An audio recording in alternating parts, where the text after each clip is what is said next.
Hello students, welcome at Exam Zone 24/7.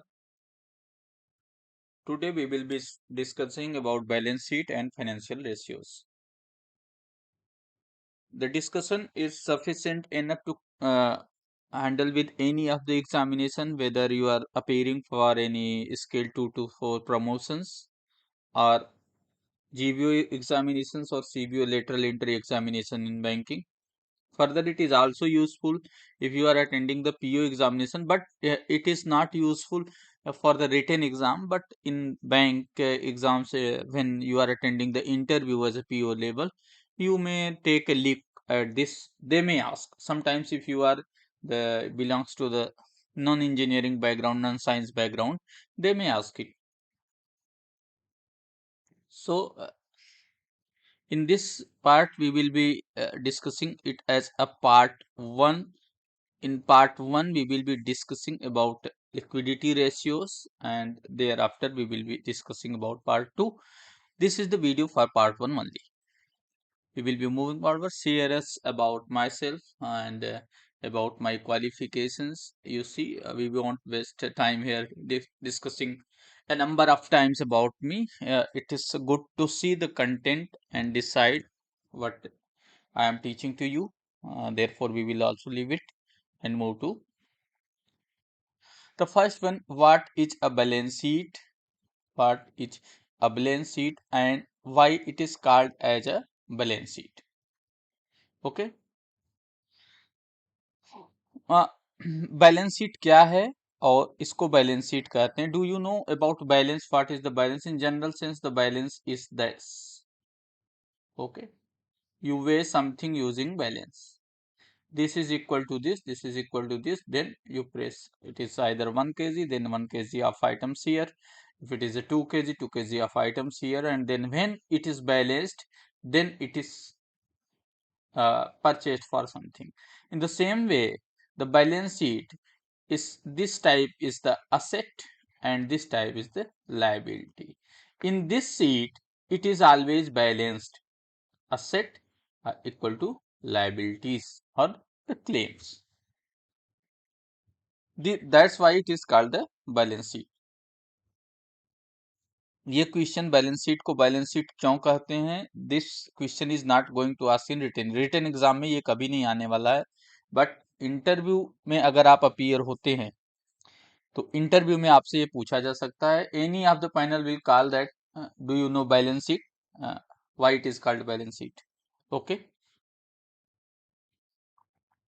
if you will answer it, that question will decide your fate completely.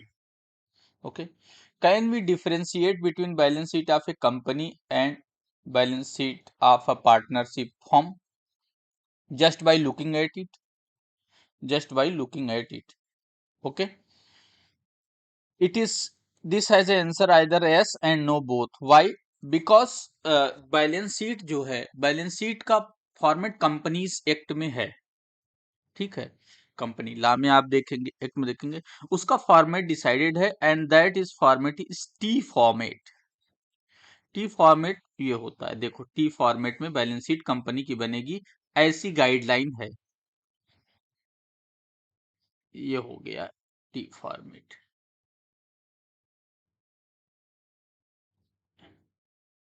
एक तरफ asset बना दो, एक तरफ liability बना दो, तो ये देखो टी जैसा लग रहा है ना.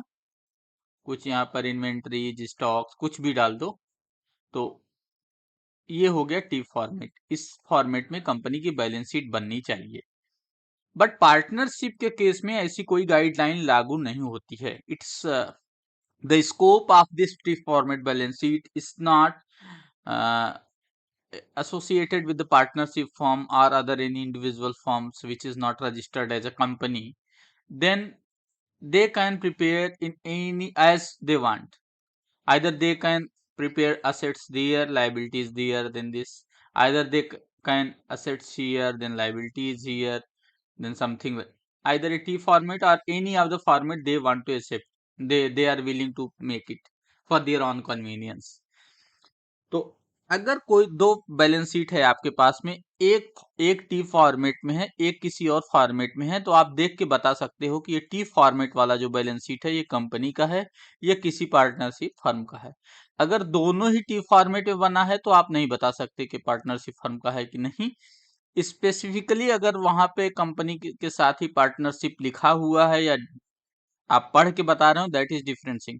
मैं कह रहा हूँ केवल फॉर्मेट देख करके बैलेंस शीट को आपको बताना है, नॉट द व्हाट इज। इस तरह से तो आप बता सकते हो अगर कंपनी की डिटेल्स दी हुई है तो कैसी है, ठीक है। बट फॉर्मेट देख के आप बता भी सकते हो और नहीं भी बता सकते हो। Specifically T format is apply to companies. Okay, can we tell whether company is in profit or loss just by looking at it? Looking at it means looking at balance sheet. Okay, answer is no and yes तो नहीं कर सकते, but it is a proper no. Because profit and loss के लिए profit and loss statement चाहिए जो company की के गाइडलाइंस में है, कंपनी ला के या कंपनीज एक्ट की गाइडलाइंस में है, जिसमें बनाने की बात की गई बैलेंस शीट का फॉर्मेट कैसा होगा। That is the actual thing you should no.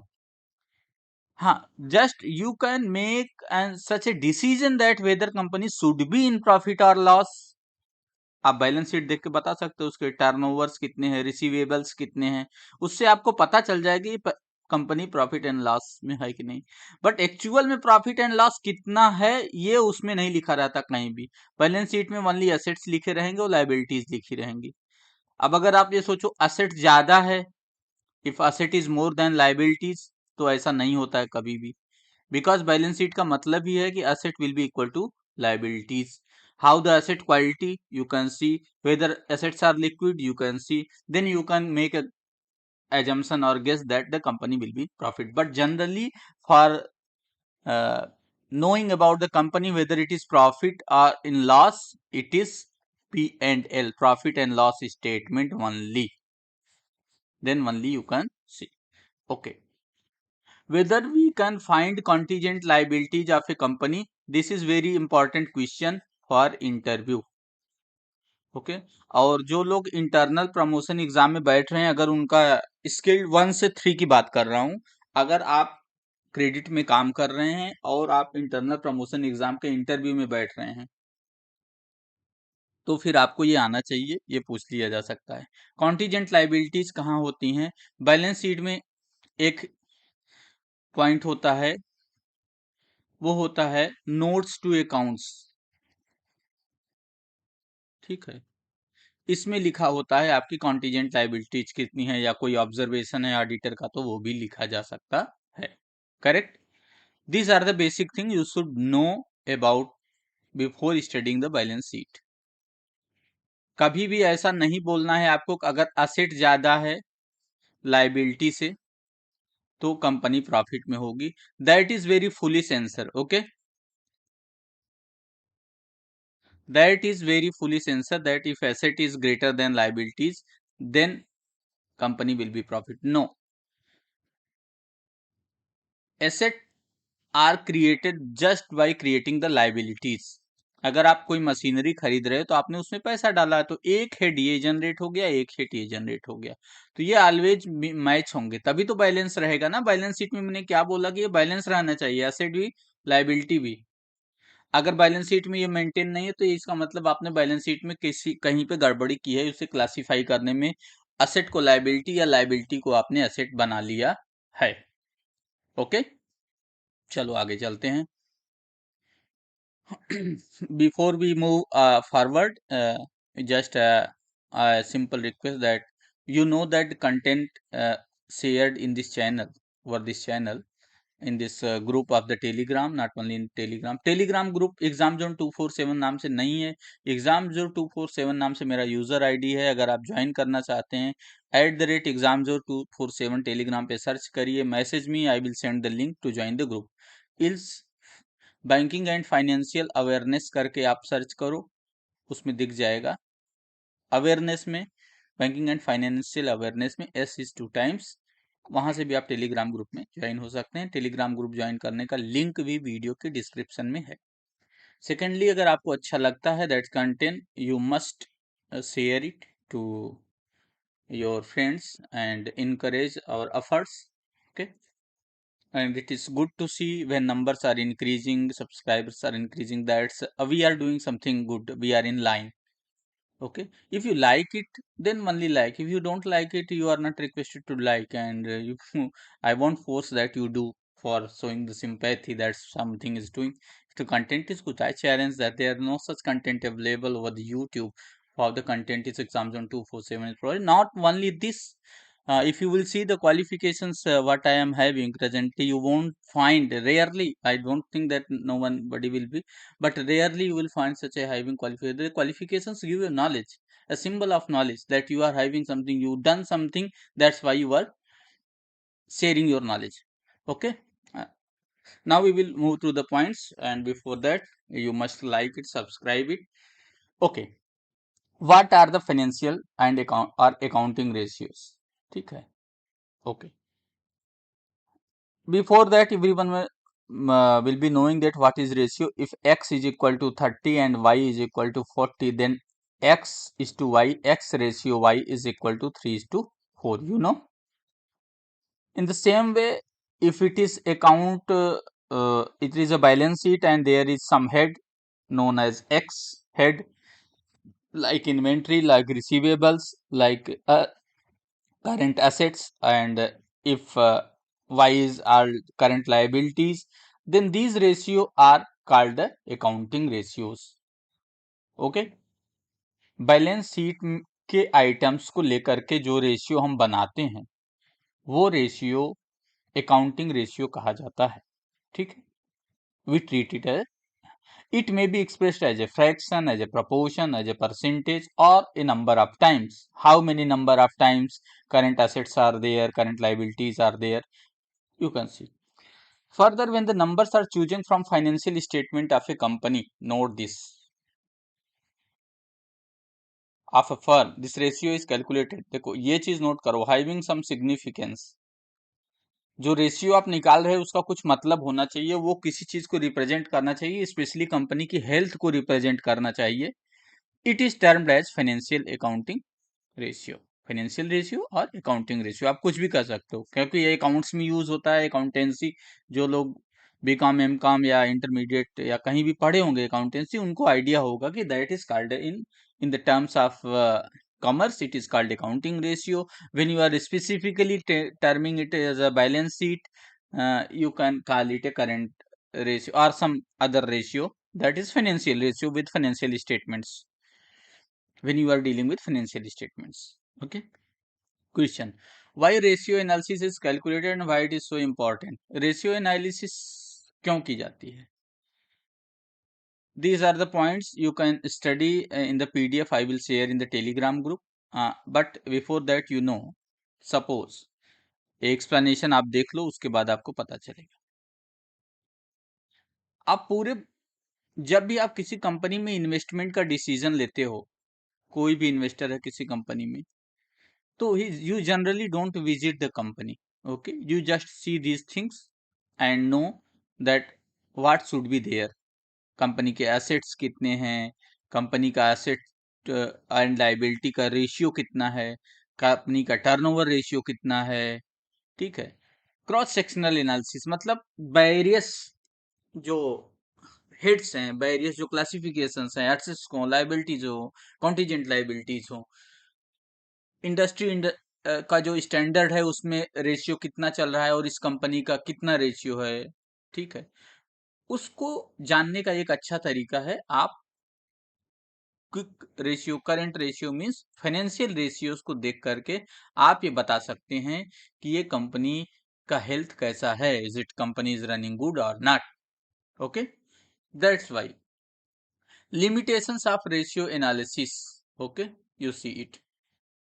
What are the limitations of ratio analysis? Limitations of ratio analysis,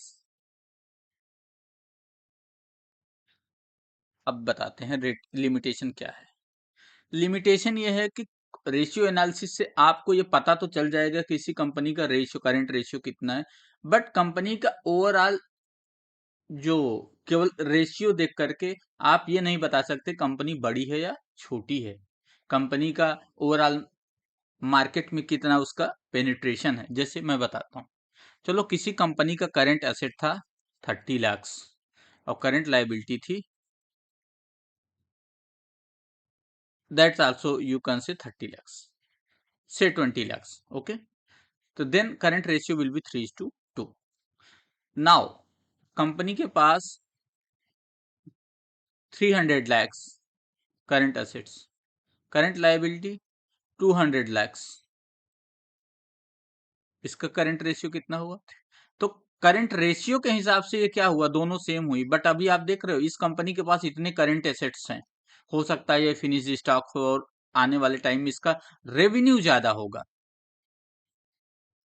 ठीक है, हो सकता है ऑपरेटिंग प्रॉफिट भी बहुत ज्यादा हो जाए, लेकिन रेशियो एनालिसिस के हिसाब से ये दोनों कंपनी सेम है, ठीक है। सेकंड,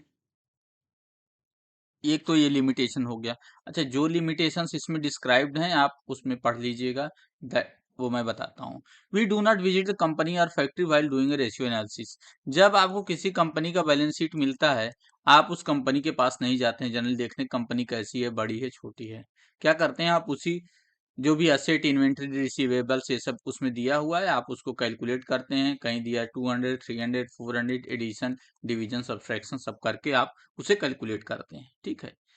अब कंपनी ने अगर इसमें रा डेटा मतलब इन्फ्लेटेड डेटा दिया है, तो आपके वैल्यूज जो आएंगे वो कोहेरेंट नहीं होंगे कंपनी के एक्चुअल जो इन वैल्यू है उससे, ठीक है, इन्फ्लेटेड होंगे। तो therefore dependent on the data what the company has provided. तो रेशियोज क्या है, कंपनी के जो डेटा प्रोवाइड करती है जनरली ये होता है कि ऑडिट होने के बाद रिजल्ट्स पब्लिश होते हैं, तो हम ये मानते हैं कि ये कम एक्चुअल डेटा है, but A number of times आपने देखा होगा कि कंपनी अपने वैल्यूज को, अपनी चीजों को इन्फ्लेट करके बताती हैं। स्पेशली जो लोग शेयर में इन्वेस्ट करते हैं, वहां पर देखो अदर अदर इनकम, अभी अदानी का अभी ये अदर इनकम का मैटर चल रहा है, ठीक है। अदर इनकम जो है ये वेरी डेंजरस थिंग है, क्योंकि ये ना तो उनके सेल से आ रहा है, ना असेट्स के सेल से आ रहा है, जो उन्होंने स्टॉक्स बनाए हैं फिनिश गुड्स से आ रहा है, ये कहाँ से आ रहा है, कहीं फिक्स एसेट बेचा हो, फिक्स एसेट में मशीनरी बेचेंगे तो कम ही आएगा, बहुत ज्यादा आया है, लैंड बेचा है, क्यों बेचा, कंपनी उसे यूज क्यों नहीं कर रही थी, क्या उसने किसी प्रपोज्ड प्लांट के लिए बेच दिया जो वहां पे बनना था और अब नहीं बना रही है, तो ये सब चीजें आपको देखना जरूरी है। Next, ratios are derived from financial statement, any weakness in original financial statements। समझ में आया कि अगर कुछ भी गलत डेटा दिया तो will also creep the derived analysis, okay। And types of classification, the financial ratios categorize as traditional and functional। we need not to study the classification in detail, कभी पूछा भी नहीं जाएगा, बट आपको जानना है तो आप जान सकते हो, ठीक है। We must focus that the classification on the basis of financial statement is rarely used in practice। कौन सा प्रैक्टिस है, ठीक है, alternative classification. The purpose on which A ratio is computed is most commonly used classification. मतलब हम जिस purpose के लिए करंट असेट, अगर हम करंट रेशियो कैलकुलेट कर रहे हैं तो हम इसलिए कैलकुलेट कर रहे हैं कि ये बिजनेस या ये जो कमिटमेंट है ये 1 ईयर के अंदर ये सब चीजें अपना उसको अचीव करेगा या उसको रियलाइज करेगा, इस पर्पज से हम कर रहे हैं, दैट इज इस टाइप के क्लासिफिकेशंस यूज में हैं। First we will go through liquidity ratios. Liquidity, before liquidity हम आपको बताते हैं करंट असेट्स क्या है। Current asset in banking, generally banking 1 year के अंदर उसका फॉर्म नहीं चेंज होना चाहिए। अब मतलब फॉर्म अगर चेंज होगा तो करंट होगा, नहीं चेंज हुआ तो वो करंट नहीं होगा। एनीथिंग विच चेंजेस इस फॉर्म, अच्छा, फॉर्म का चेंजिंग का मतलब है कि जो भी इसके पास स्टॉक या इन्वेंट्री कुछ भी है, वो अगर 1 ईयर में रियलाइज होके इस कंपनी को पैसा मिल जाता है that is called current asset. In the same way, if there is some liability and company has to pay within 1 year, then it is called the current liability. Okay. Now we will be moving towards liquidity ratios. What are the liquidity ratios? Liquidity means होता है money, cash. ठीक है. कहते हैं ना market में liquidity आ गई. Liquid इसका मतलब है सिंपल, मार्केट में पैसा ज्यादा आ गया है, मनी ज्यादा आ गई है. To meet its commitments business needs liquid fund. Sure, सही बात है कि अगर बिजनेस को चलना है तो उसके पास कैश होना चाहिए. भाई लेबर को पेमेंट करना है, मशीनरी मेंटेनेंस को पेमेंट करना है, इलेक्ट्रिसिटी बिल्स को पेमेंट करना है, तो ये सब कोई एक साल बाद नहीं करता है. ये सब आप मंथ वाइज करते हो, नंबर ऑफ टाइम्स और क्वार्टरली करते हो, बट विद इन 1 ईयर आप कर देते हैं. इसलिए लिक्विडिटी होना जरूरी है. This is all known as liquidity ratios, and ratios calculated to measure this liquidity is called liquidity ratios. These are essentially short term in nature. समझ में आया? ये याद कर लो, ये आप नोट कर लो कहीं भी. Liquidity ratios are short term in nature. में लिक्विडिटी जो रेशियो करते हैं, शॉर्ट टर्म का मतलब ही हो गया, करेंट का मतलब ही होता है short term, with in 1 year. Okay.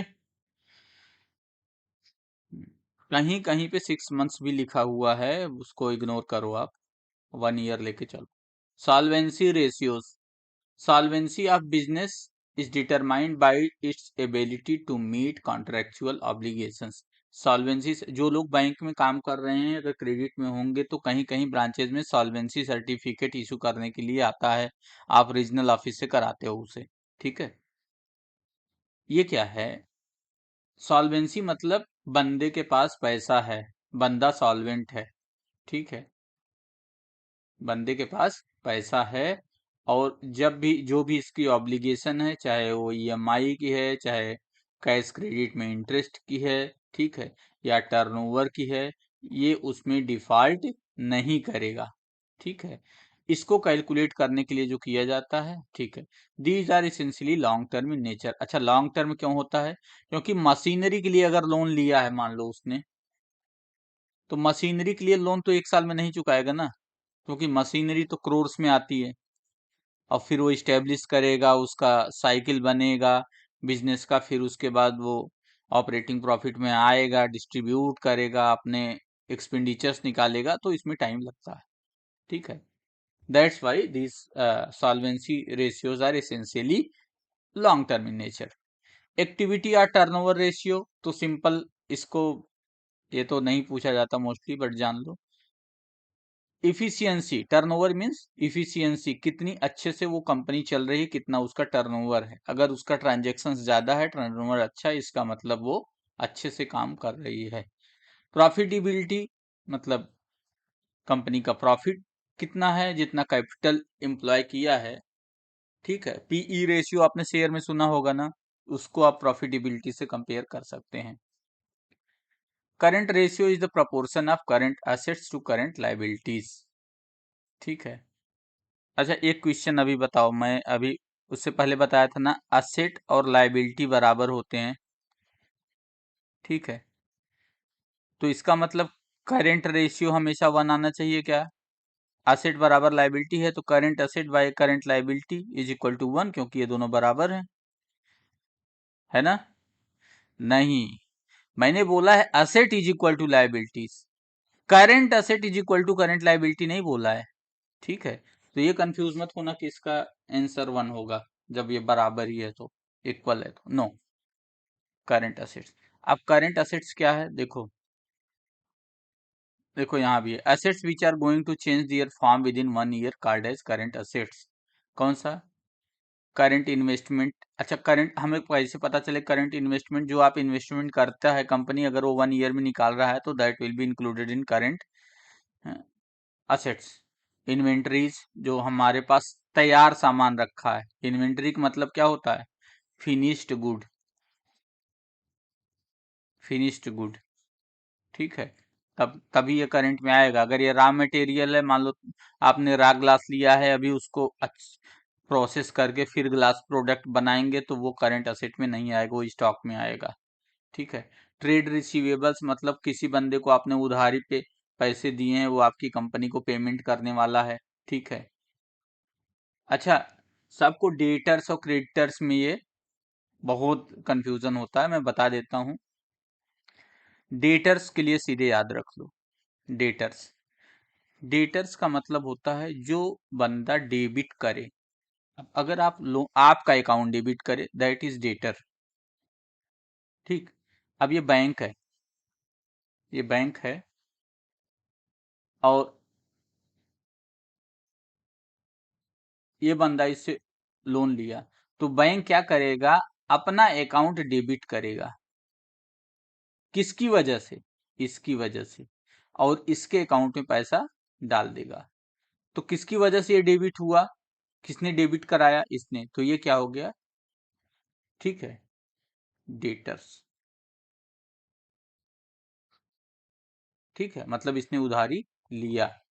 Creditors मतलब जो दे रहा है उसका रिवर्स। ओके, चल।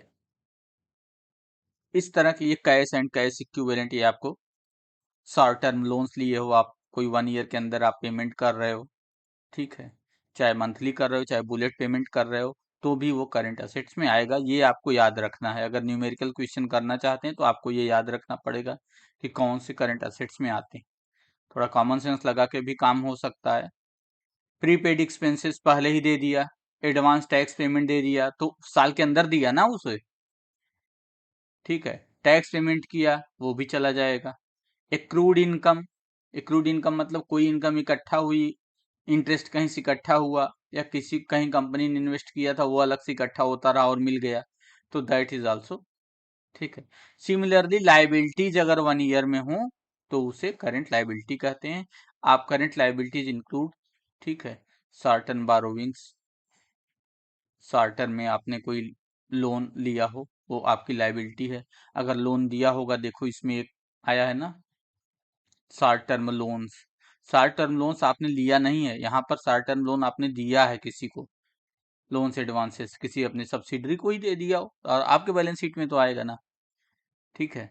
Current liabilities include short term, ठीक है, 1 year. Creditors, bills payable, bills payable मतलब अभी उधर रिसीवेबल था, मतलब आप पाने वाले हो, कहीं से रॉ मटेरियल खरीदा है, उसका पेमेंट करना है 1 ईयर के अंदर, वो जो है आपका करंट लाइबिलिटी में आएगा। ठीक। ये भी आपको याद रखना है, you have to learn it very effectively to solve the numerical questions. Okay, this is the very most important part. Acid test और क्विक रेशियो। क्विक रेशियो मतलब असेट में बहुत सारे है, जैसे इन्वेंट्री है, इन्वेंट्री इमीडिएट सेल करके आप पैसा नहीं ले सकते। इन्वेंट्री सेल होगी 1-2 महीने में, आपका पैसा आ जाएगा, बट इमीडिएट पैसा नहीं आएगा। लेकिन अगर आपने कहीं पर एफडी बना रखी कंपनी के नाम में, और आपको जरूरत पड़ी, तो आप इस एफडी को क्लोज करा के पैसा ले सकते ना। यह है कैश इक्विवेलेंट। कंपनी के खाते में 60,000 रुपीज है, अगर आपको जरूरत पड़ी कंपनी को ले सकते हैं ना, ले सकते हैं, बिल्कुल ले सकते हैं। ठीक है, इसको कहते हैं क्विक असेट्स। Quick assets. ठीक। और लाइबिलिटी करंट लाइबिलिटी ही रहेगी, तो वो करंट लाइबिलिटी, उसमें क्विक नहीं है। ठीक है, देखो, अच्छा, इसमें कोई कॉन्सेप्ट भी नहीं बनता है करंट लायबिलिटी का। क्यों? भाई किसी बंदे से आप पैसा लोगे, तो क्या वो किसी टाइम मांग सकता है क्या? डिमांड नहीं होती ना लायबिलिटी, ऑन डिमांड लायबिलिटी नहीं है ना, कि कोई बंदा फोन करेगा, हाँ दो, नहीं तुम्हारी कंपनी बंद करा रहे हैं, ऐसा नहीं होता है। These are terms. तो इसमें कॉन्सेप्ट नहीं, लेकिन कंपनी को जरूरत पड़ सकती है इमीडिएट पैसे की, इसलिए इसको कहते हैं क्विक असेट्स, और इसीलिए क्विक लायबिलिटी नहीं आता।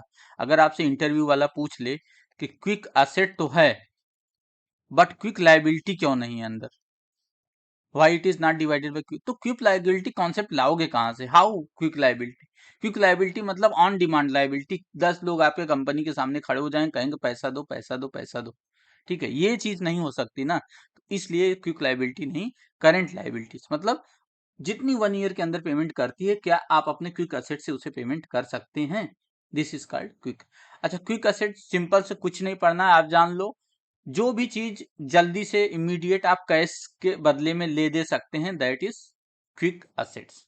ओके, इन्वेंट्रीज आपको हटा देना है, ठीक है, इन्वेंट्रीज हटा देना है, प्रीपेड एक्सपेंसेस भी हटा देना है। अगर आपने एक्सपेंस कर ही दिया तो एडवांस टैक्स भी वो भी हट जाएगा, ठीक है। ये सब आपके करंट असेट से हट जाएंगे, because exclusion of non liquid current assets is considered better than current ratio, is a measure of liquidity position of business. 1 साल में पैसा मिलना है, that's a different thing, but अभी आपके पास कितना पैसा है ये पता चलेगा आपको करंट रेशियो से। इसी को एसिड टेस्ट भी कहते हैं। एसिड टेस्ट पूछे, क्या एसिड रेशियो पूछे या क्विक रेशियो पूछे, तो आप इसे बता सकते हैं इस तरह से। Now we will practice some questions based on current ratio, quick ratio. आप एक पेन ले लो और ये नोट करो इसको, ठीक है।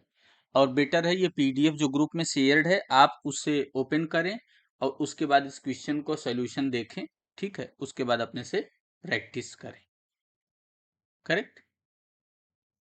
Now the financial information for a firm is given as below, calculate, यहाँ पे कामा होना चाहिए, as below calculate total current assets, total current liabilities, current ratio, quick ratio and quick current assets। Okay, चलो अब इससे पहले हमें जानना है कि करंट असेट में क्या क्या आता है। करंट असेट में क्या क्या आता है, ओके। तो आप अगर ये नोट कर लियो तो हम नेक्स्ट पेज पे जाते हैं, सोल्यूशन वाले पेज पे, जहां पे सोल्यूशन के लिए स्पेस दिया हुआ है, हम इस पे करेंगे स्पेस फॉर सोल्यूशन।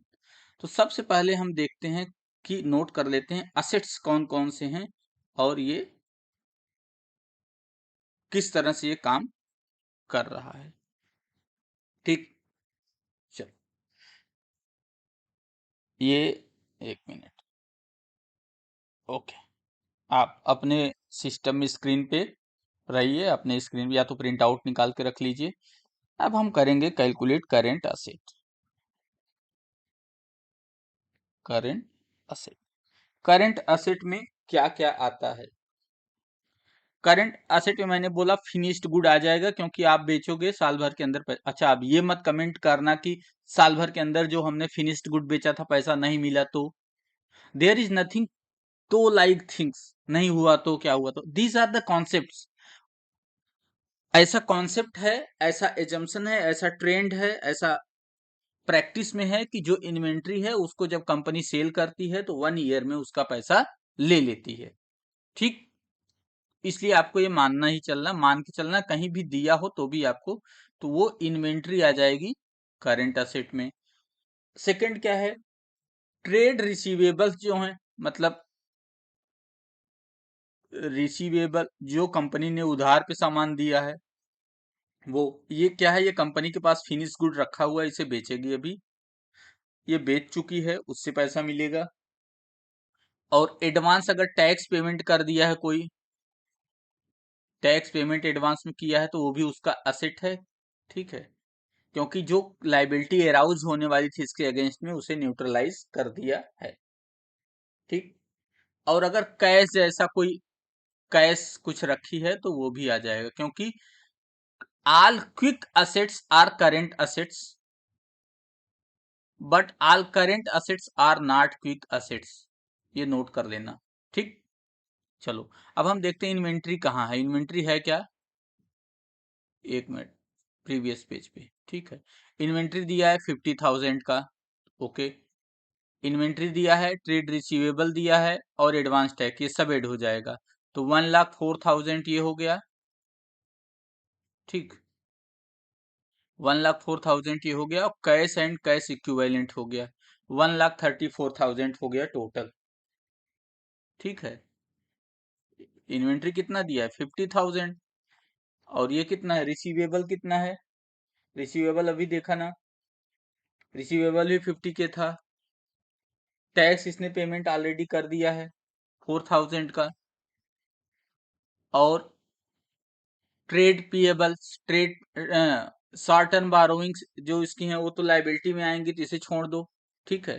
कैश इसके पास कितना है 30,000, तो 30 and 4 and 50 ये 1, तो ये हो गया करंट असेट। इसका टोटल कितना हो गया, करंट असेट आपका हो गया 1,34,000। ठीक है। अब लाइबिलिटीज देखते हैं, करंट लाइबिलिटी। तो करंट लाइबिलिटी में जो उधार इसने लिया है उसे पेमेंट करना है। ट्रेड पेएबल कितना है 1,00,000 रुपया, और इसने उधारी भी ले रखी है, ओवरड्राफ्ट बैंक से ले रखा है 4,000 का, तो ये 1,04,000। ठीक है। ये कैंसिल कर दो, आ गया 1,340, 1,040, ये भी कैंसिल कर दो। इतना आ गया इसका करंट रेशियो। ठीक है। ओके। इसको आप डेसिमल में भी कन्वर्ट कर सकते हो, और डेसिमल में भी जो आएगा इसको पूरी तरह से डिवाइड करोगे तो अराउंड 1.2 1.3 के लगभग आएगा। 1.29 आ रहा है एग्जैक्टली, ये डिवाइड करने पे 1.29:1 इसका करंट रेशियो हो गया। तो आप इसको ऐसे भी एग्जाम में हो सकता है कि इतना लिखा हो, बट जनरली करंट रेशियो 1:1 में लिखा जाता है। मतलब करंट लाइबिलिटी अगर 1 हो तो कितना करंट असेट है उसके पास, तो इसलिए आप इसे कंप्लीट डिवाइड करके रख सकते हैं। ऐसे भी कर सकते हैं, 134,104 से डिवाइड कर सकते हैं। करेक्ट। ओके। करंट लाइबिलिटी और करंट असेट आपने कैलकुलेट कर लिया ना। दो अभी इसमें क्या था, अभी देखो, करंट असेट भी कैलकुलेट हो गया, करंट लाइबिलिटी भी हो गया, करंट, अच्छा, क्विक रेशियो और क्विक करंट असेट। तो क्विक रेशियो और क्विक करंट एसेट में तो आपको पता ही है कि क्विक रेशियो सीधे हो जाएगा, करंट असेट में से इन्वेंट्री और एडवांस टैक्स हटा दो। ठीक है।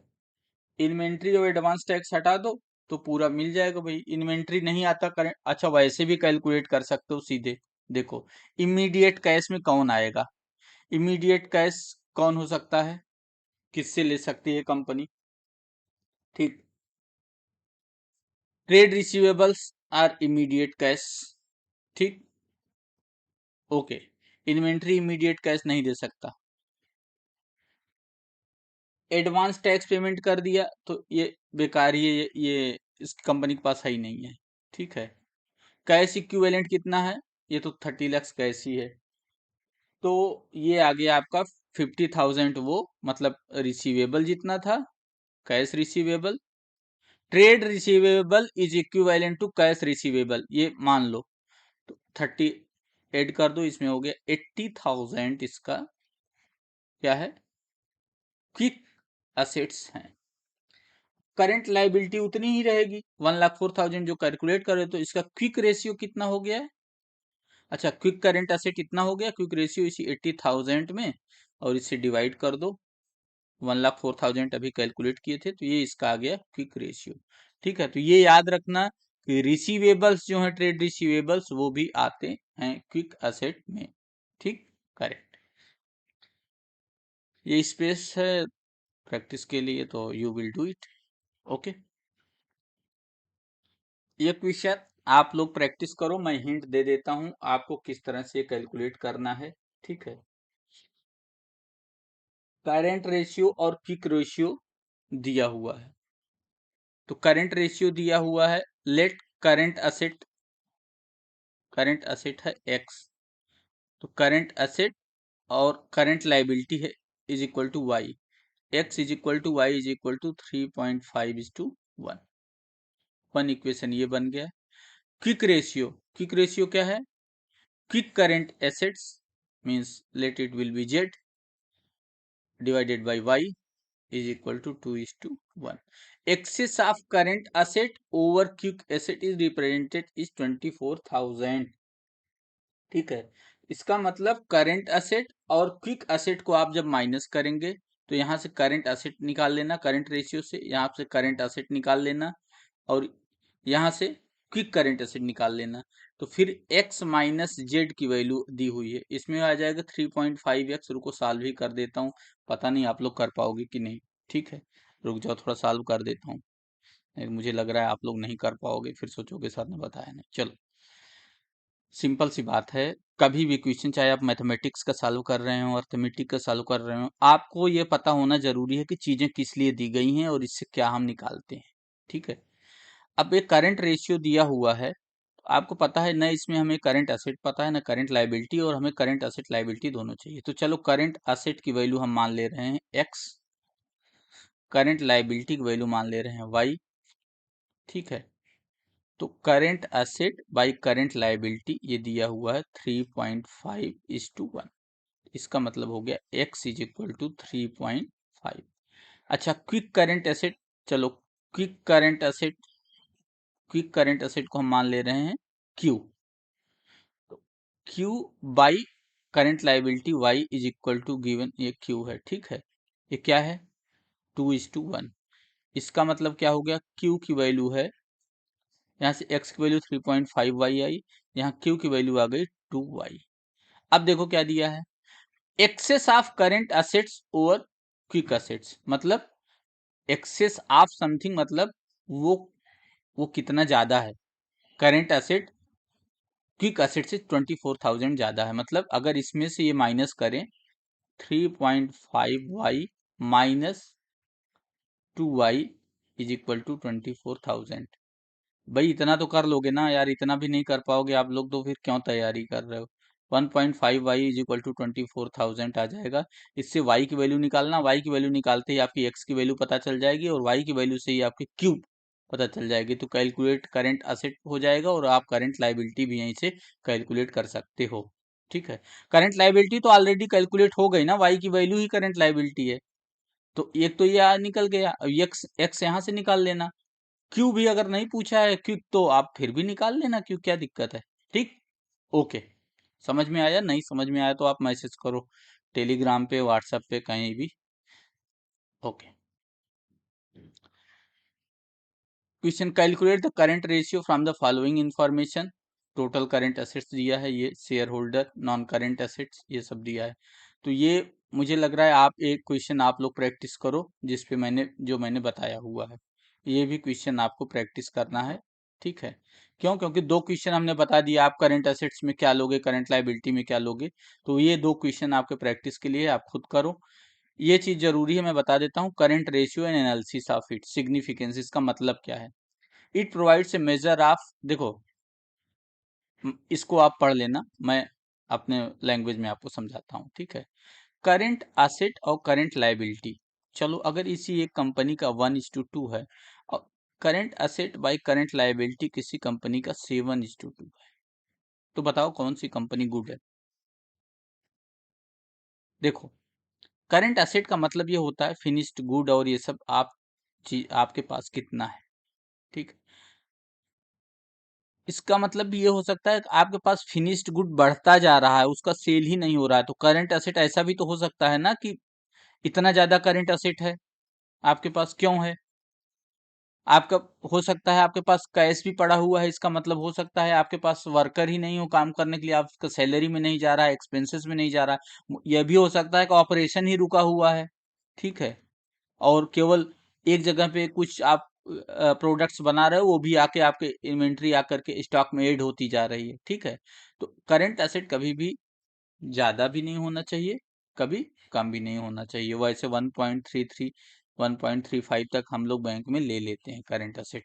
अच्छा, ठीक है, तो very high current ratio also implies की investment in current, heavy investment in current asset. Heavy investment का मतलब है कि आप चीजों को बनाते जा रहे हो और वो सेल नहीं हो रही हैं, या आपके पास खरीदने वाले 4 ही लोग हैं, लेकिन आप प्रोडक्शन इतना कर रहे हो कि आप 50 लोग को सप्लाई कर सको, तो क्यों कर रहे हो, दैट इज नॉट गुड। और अगर बहुत कम करंट असेट है और करंट लायबिलिटी ज्यादा है, इसका मतलब भी हो सकता है कंपनी के पास पैसा ही नहीं है और उधारी बहुत ज्यादा है, या कंपनी ने उधार पे सामान तो बहुत खरीद रखा है स्टॉक वालों से, सप्लाई वालों से, बट वो कंपनी इन टर्न उसको बना करके सेल नहीं कर पा रही है। ठीक है, तो ये चीजें आपको ध्यान में देना है। It reflects improper utilization, and I should be thank you for your patience and watching it. Banking जिस दिन हॉलीडे रहता है, that's only day I get it, and only that day I make the videos. If you like it, then you must share and subscribe it.